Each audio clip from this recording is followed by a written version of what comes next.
Hello, hello, hello. This is Adrienne Berg, and this is the Ageless Traveler. And as promised last week, we have a second part of our series on Uganda.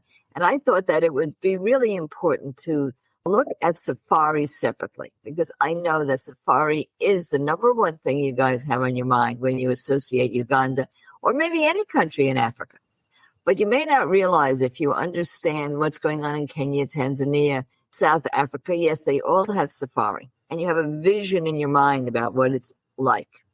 Well, Uganda is different. It has all that and more. And so what we're going to describe to you today with our guest, Derick Remember, who is the founder and CEO of Ronick Tours and Travel. You met him last week if you were listening to our show, and you certainly should hear that show, which is archived on Spotify, Apple, and our website, about other things you can do in Uganda.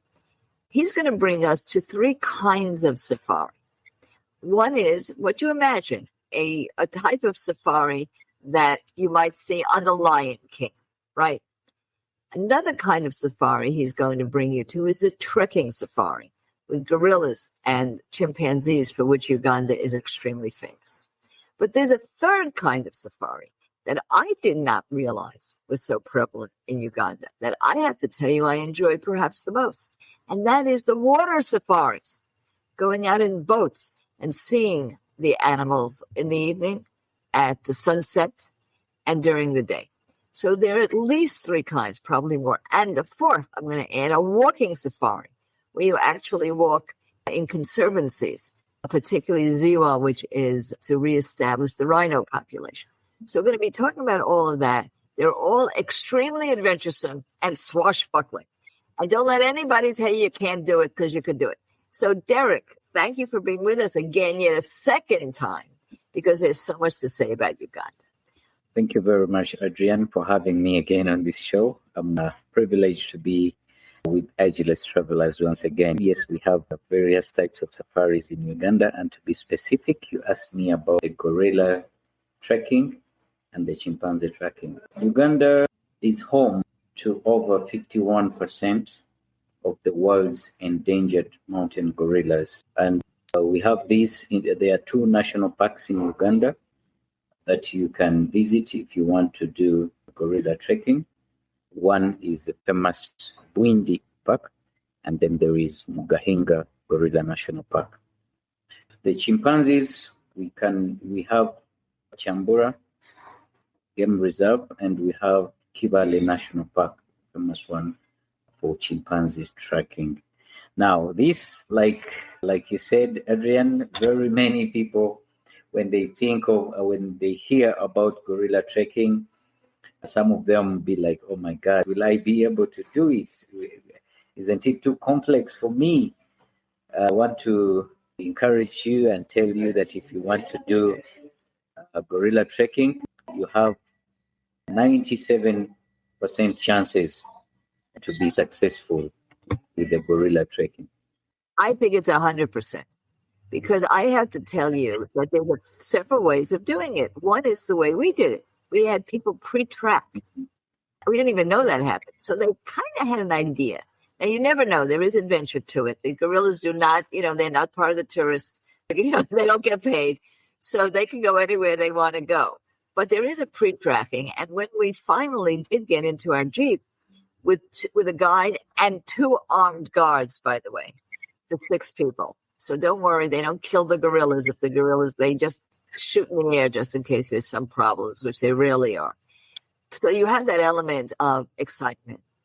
They drove to a certain area in the Jeep. Then we trekked. And we did trek. It was almost an hour. But because it didn't take too long to find them, we had 2 hours observing the gorillas, which is unusual. So that's one way you could do it. And you do have people holding your hand, giving you sticks, making sure you make it. We had somebody, you don't know this, Derick, we had somebody on our show, an 86-year-old, really wonderful travel writer, who 2 people in the village carried her some of the time, and she saw the gorillas. She just paid extra to some of the folks in the village to help her out, and it was all approved first. So you can do it no matter who you are. But honestly, It was very easy. It was easier than the chimpanzees. But there are other kinds of ways, more adventuresome ways to see the gorillas. Yes, there is a habituation experience. So it has a separate permit. If you want to do the habituation experience, you're given more time. You really have enough time with the gorillas to get to understand their behaviors, to see how they relate with each other. Because on a normal permit, then you'll be restricted to 1 hour actually of being around or seeing the gorillas. So the habituation process is when the gorillas are introduced, when you are introduced to the gorillas, and the gorillas are also introduced to the human presence in a gentle way, and allowing people to study their character, allowing them to understand how they relate with each other, giving them more time, especially when you want to read their behavior, to read their character, to see how these, because these are almost close to human beings, and you would be interested to see these kind of creatures, to see how they relate, to see how their daily life is, which may not be very possible in the 1 hour that you are given when you pay for a normal permit. But when you pay for a habituation experience, you're given more time, you're given more hours with them to try and become friendly and familiarize with them. And you can even have a 2-day permit. So that's quite an experience. Now, the chimpanzee, I have to say, was my husband, Stuart's favorite adventure. For us, it was even more adventuresome because there wasn't pre-tracking. We really did have to follow the clues with a guide through a much denser jungle, actually. And we finally would find them. And of course, they'd take one look at us and run away. So we would have to go and continue to trek them. And it was just the same experience of primate to primate. It really was quite wonderful, particularly when the babies would come out and take a peek at us because they were as curious about us as we were about them. We did the chimpanzee in Kibale National Park. This is also one of the areas. We have about 4 places where you can see the chimpanzees when you come to Uganda, but Kibale is the most famous one. It is actually the most known and the most visited. So like the gorilla trekking also, we have 2 permits, 2 kinds of permits for the chimpanzee. We have the normal trekking permit, which is where you're given normal time to see the chimpanzees or to walk after them. And then there is also the habituation experience. They also have the habituation experience where you're given more hours, more time to see them, to understand them, to read their behavior. And like the gorillas, the chimpanzees are very, very, for them, they are very stubborn and they're very swift in their movements.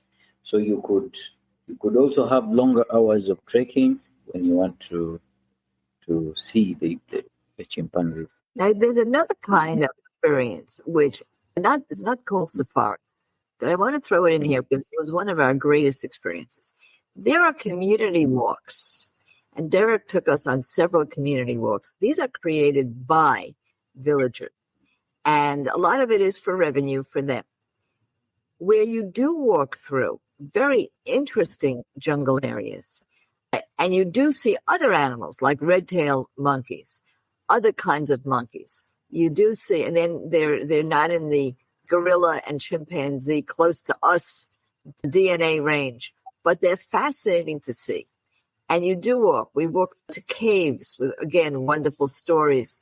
So there's a lot of ways of seeing animals that are not called safari, and yet they are really a type of walking safari. But the number one walking safari, which I want to discuss now before we take a break, is the Rhino Conservancy, Ziwa. Now, that is the only place, I have to tell you, that I was afraid of the animal. We were so close to rhinos, and he's looking at me with that tusk, and he says, "This is not one of my kind. This is, it was a little bit difficult." And our guide, it was the only time we were with a guide that had no gun. So he couldn't, if there was any problem, he couldn't shoot up into the air. and scare them away. But there's no doubt, it's 100% that you're going to see rhinos while walking in that conservancy. Tell us a little bit about that and why the rhino is so important to Uganda. The rhinos are very, very important to Uganda because it is part of, actually, they make one of the big five that we have in Uganda.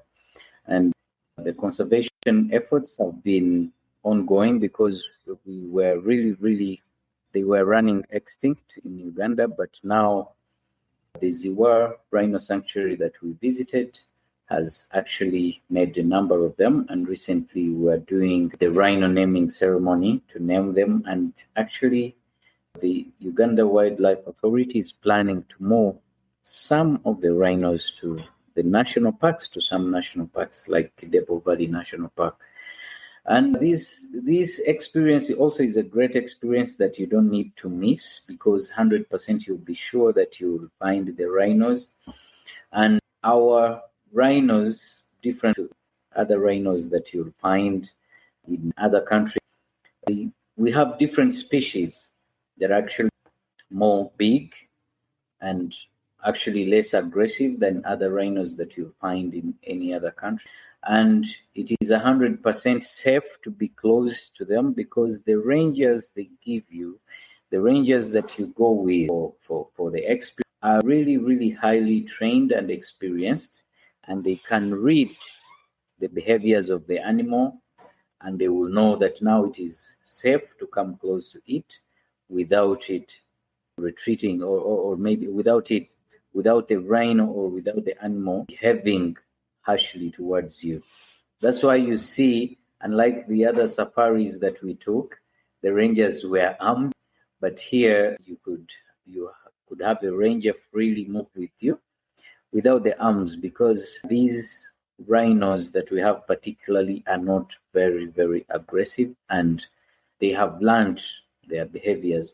These rangers know their behaviors from A up to Z, so you can be 100% guaranteed that you're safe when you walk towards them with the ranger.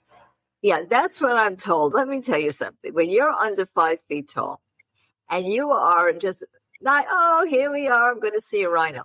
And all of a sudden, a rhino comes right to your face. And the ranger says, and this is what the ranger says, listen to this, don't worry, they don't see very well. If they look like they're going to charge you, get behind the tree. So you look at these trees, they're little skinny trees. I get behind the tree, they can see me. What are you talking about? So it was a really, really great adventure. And of course, you're absolutely right. They can read their behavior. There was really nothing scary about it. But you always want to feel that, because you want to feel that adventure. And I felt it more there than the rhino. I was looking at the silverback gorilla, who looked like King Kong. But I knew for sure he was only interested in eating leaves and getting groomed by his spouses over there. But this guy, this rhino is looking right, and they are so big. They really are very big. Now, we're going to take a little bit of a break. We're going to come back, and we're going to get to my favorite, and that is the Jeep Safari on the savannas. Because you have to understand that Uganda has a very particular national park system. They have a lot of national parks, and they're adding national parks. So there's many places that you could go for safari. Don't you guys go anywhere. We'll be right back.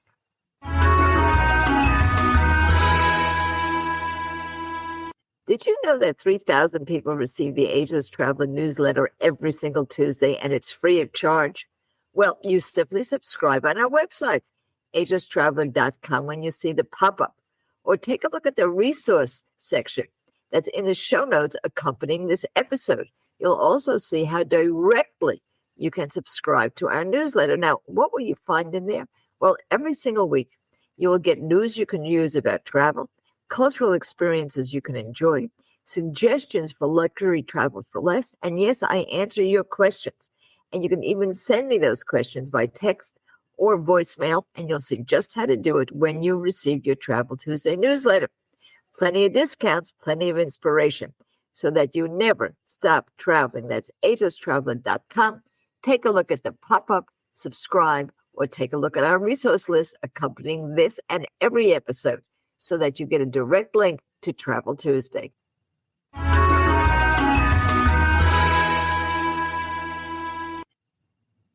We are back here at Ageless Traveler. We're speaking with Derick Remember, Ronick Tours and Travel founder and CEO, and we're talking about what you think of as the typical safari.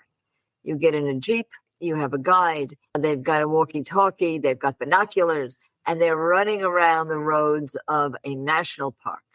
There are a lot of them in Uganda. So explain your national park system first, because we did go to Murchison Falls as a safari venue. We did go to Queen Elizabeth as a safari venue, and there are many more. Tell us about it. Uganda has 10 national parks, and they are planning to gazette 6 more other national parks. And in these, we have a variety of wildlife to see. Uganda, during your safaris, has to offer 800 mammal species in most of the national parks. We have over 1,000 bird species that you expect to see on the Ugandan safaris. We also have the Big Five as well. We have the Big Five in Uganda, that is the leopards, the rhinos, the lions, the elephants, and the buffaloes. You have Ugly Five, which includes my favorites, the pumbas. So there's a lot of animals. It feels just like you're a kid going through these wonderful savannas and seeing the animals and lions, leopards. Those were the hardest to see, but we did. We saw all the Big Five. When you book for the safaris, it is very important as well if you think about doing a night game drive as well, because some of these animals, there are very many animals that are nocturnal that you may not have chance to see when you drive through the parks or when you do the game drives during daytimes or evenings. So if you book a night safari, you also have more chance of seeing more animals that you would have missed out during the day. And this, by the way, Uganda has very, very many animal species that you may not find in any other country. Well, I enjoyed the hippos, and I did see the hippos during the day. And then we saw the hippos again at night. And the night safari was honestly just, again, very, very exciting, because you come upon the nocturnal habits of animals that you've seen during the day. And in a way, it's like what you hope for with the primates. You get to really know and see what they do. For example, so many of the elephants and the hippos, when they get older, I'm always interested in aging, right? They actually do go off on their own. And you see them by themselves. And then you'll see a whole crowd. And you scream out, ageism and hippos. But the thing is that but you get to learn that their habits by seeing them in the morning, in the afternoon, and in the evening. So it really is worth taking. Plus, the sunsets are gorgeous. Oh, yes. The sunset, of course, when we do the game drives, when you visit, when you're on safaris, or those national park safaris, you are assured that after every safari you do, at least you'll have also a cruise safari, a boat cruise safari, where you also get to see a lot of wildlife that is aquatic. Amazing, like you saw, the landscapes and the sunset views, really amazing and really beautiful. That is worth reaching out for. Yes, Murchison Falls, there's a wonderful cruise, and there you see hippos and crocodiles. That's what you're going to expect to see. Many, many birds, hippos, crocodiles, just as you have seen in the movies, honestly. There's a hotel near there where the African Queen was actually filmed. So you know what you're going to get here. You're going to get a lot of adventure as well as a lot of safety.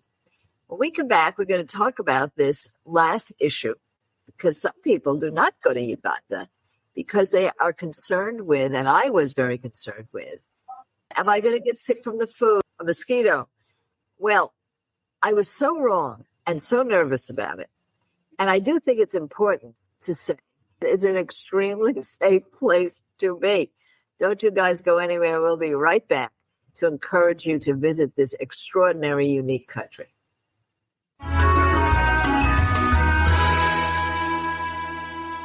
If you've ever seen my picture on social media, you know that I always wear a hat when I travel. I know what the sun can do to your skin, from causing wrinkles to skin cancer, and I don't want any of it. I search for the very best hats at the very best price, and I offer them to you on the Ageless Traveler website at agelesstraveler.com/products-services. You can check out my traveling hat and other of the must-have travel goodies like Tripped, the only packing system I ever use, and get 20% discount when you buy for the first time. While you're on the website, check out all of the discounts. My favorite, Cruise Is It, the lowest price for thousands of cruises. Now, you can just look at the resource section right here on the show notes, and you will find the URL for our products and services page. That's agelesstraveler.com/products-services. It's written on every resource list for every one of our shows. Never stop traveling.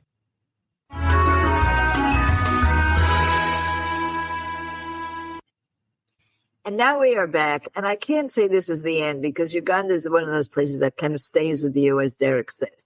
And we're here with Derick Remember, who's the CEO and founder of Derick Tours and Travel, and he is located in Kampala, and he's also located in Port Portal.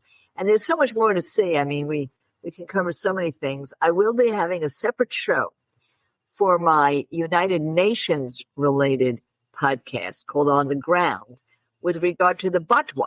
The Batwa is what we would call the pygmy people.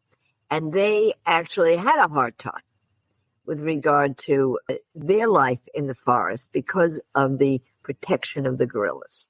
And so we're going to be speaking separately about that. But they offer a wonderful tourist cultural experience when you go to see the gorillas. So do combine that cultural experience with your gorilla trekking. But there'll be more about that when we speak to the folks that are the leaders. And we're even going to have a translated discussion with the king of the Batwa, who I met personally. So there's so much depth here. But I want to encourage people to go. Now, Derick, one of the things that kind of ticks you off, we would say, is the idea that there's a safety issue. First of all, it is one of the few countries that require a yellow fever shot, which I did not take. I did get permission not to take it. And I think that that should be an eliminated issue because it is no more of a problem or less of a problem than it is anywhere else in Africa that doesn't require it. But it can scare people away. So is the tourist board working on that at all to stop that requirement? Yes, we have raised this issue to the tourist board, and the tourist board has promised us to act upon this. But what I want to tell to dear listeners and everybody who will, of course, come across this podcast is that Uganda is really safe and secure from yellow fever. This was in the past when we had issues with yellow fever, a lot of issues with yellow fever from the Congo, the people from Congo who would come to Uganda, and we had many cases of yellow fever in Uganda back then, very many years now gone, and it was seriously a requirement for everyone, even the natives, to be vaccinated for yellow fever, and it became a travel requirement for everyone to travel to Uganda to have a yellow fever vaccination, which is still a requirement. It's not yet amended, and we have talked to the tourism board, and they're working hand in hand with the government to amend this. But what I want to assure every traveler is that we are safe from yellow fever threats in Uganda. It is safe. It is a safe zone. You can have tourist issues anywhere. I didn't find any problems.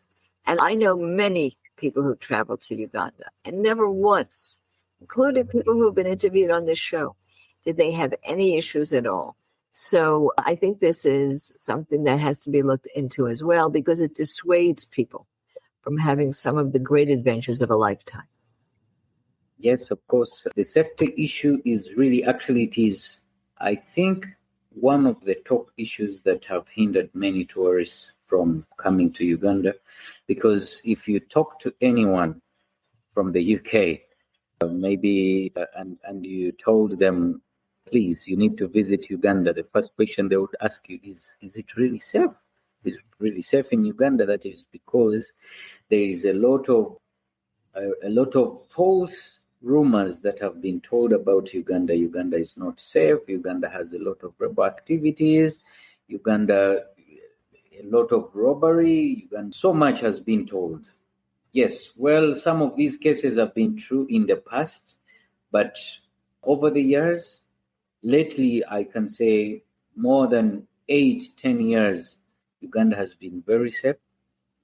And the government of Uganda is actually doing its best to make sure there is peace and safety in Uganda. And for tourists, Adrian, like you were with us, we moved all over the country. Actually, we moved to most parts of the country. Yes. I think you saw how peaceful the country is, how peaceful the people live. We had a chance to move out together at night. So there is no problem at all. So we will conclude here by saying it was a great experience. I expected it to be a great experience, but I didn't expect it to be that great an experience because I've been around and I just absolutely loved it. And as we did in our first show, it's more than just the safaris, although the variety of safaris and animals you have is truly off the charts. So I hope more people will go and will do more than just come in for 2 days for trekking. So thank you, Derick. I know we'll meet again. Thank you very much, Adrian. And lastly, I would like to encourage everyone to visit Uganda.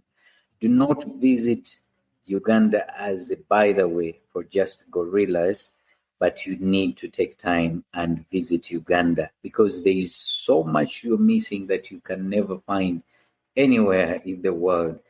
Thinking about Africa, thinking about visiting Africa, think about Uganda. And I will also say that the whole country is a pageant because of their devotion to the tribal culture, the village culture. You'll still see women with colorful, beautiful clothing. And I came home with a few of that myself, I must say. So the shopping's pretty good in Uganda, FYI. And for everybody else, please subscribe to our newsletter, Travel Tuesday. It's always free. We have 3 wonderful free ebooks, including how to plan your trip with artificial intelligence so that you are up to speed regardless of your age. It's easier to understand AI than any other kind of technology. Even if you don't use emails, AI is easy for you. And we have an ebook on that. If you subscribe to our newsletter, it comes to you free of charge. And please, please, please join our Facebook salon and you'll find everything at agelesstraveler.com. And for everybody, you know what I'm going to say? Never stop traveling.